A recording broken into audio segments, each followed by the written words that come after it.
I feel like jamming to the sweet vibration, boy, sweet Jamaica. Jamaica, a small island in the Caribbean, is known for being little but talawa. The island celebrates both its emancipation and independence from the British monarch every August 1st and 6th. The island is renowned for its music. So we sat down with co-founder of internationally acclaimed band Third World, Ibo Cooper, where he shared his views about Jamaica's music 50 years into independence. Music has no straight hard line. There are gray areas. So music influence each other. Rhythm and blues influence Jamaica. Jamaica influence music in Europe, and African music influences and so on. So there are always influences as we experiment as artists. So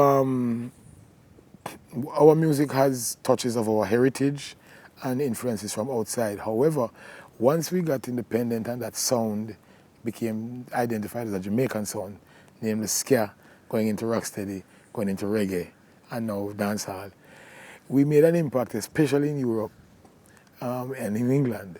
You know, several of our artists made the charts over there, so our producers started to produce people. And then, of course, there was the impact of Bob Marley Bus, and took it internationally, and reggae became known right across the world.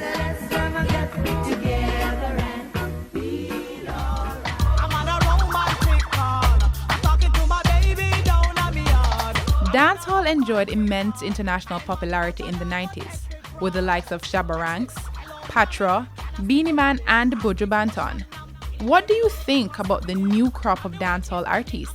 Now, it's interesting to talk about reggae and dancehall as separate music. Now, our generation that come and say they are playing reggae or they are playing dancehall, because dancehall actually emerged as a new twist on the Jamaican sound.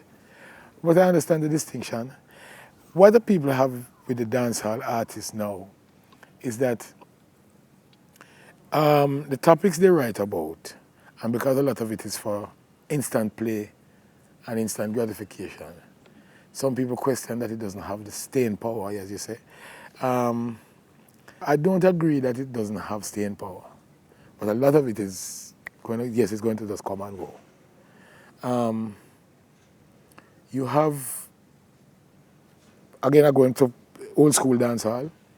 You have stuff like a long time, DJ, dance, Michigan and Smiley. That's around. Shabba stuff.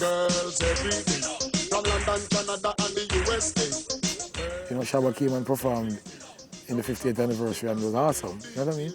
So I think, it's all relative. As the generation gets older and they look back in their old days, they will say, hey, remember that?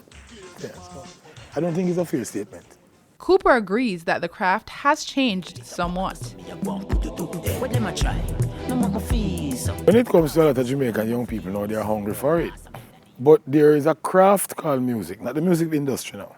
There's a craft called music. Before the 90s, or before the mid-80s, there was a attention paid to the music, to making a melody, which once people started to build rhythm on the computer and then said, do something on the rhythm, it tended to shift. And then, with rap and DJ, many people started to ignore things like the harmonic structure, the chord progression. And so you get people talking in a different key than the music. And Alton Ellis or Bob Marley would have gone to Coxsone and got an audition. And they would be listened to by people who have an understanding of pitch and rhythm, musicians. Now, we have a lot of people who are feeling that I can go into music because it's easy, because of what they see. It's a lyric. Let me write a clever lyric.